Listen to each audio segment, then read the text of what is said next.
ඒගොල්ලන්ගේ අර තිබුණු දේශපාලනය ක්‍රියාත්මක කරන්න බෑ.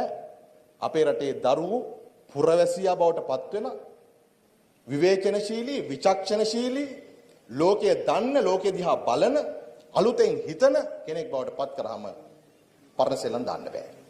ඇත්තද?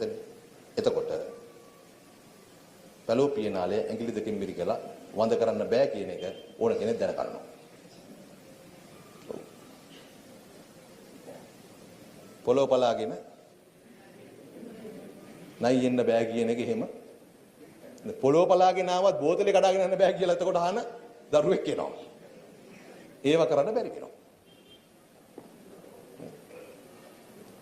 එහෙම ඒගොල්ලන්ට ඕන හැටිය රවට්ටන්න බැරි પરම්පරාවක් නිර්මාණය වෙනවා.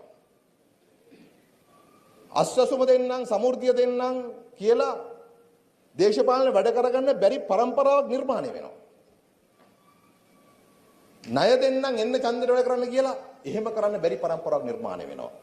තමන්ගේ හැකියාව කුසලතාවය දන්න අනේකා ගැන හිතන ලෝකෙ ගැන දන්න පුරවැසියෙක් බිහි කරගන්න අපිට ඕනි. ඒ නිසා මේ අධ්‍යාපන ප්‍රතිසංස්කරණ වනසනීට දෙන්න බෑ. මේ තාම කුඩා කල්ලියකට.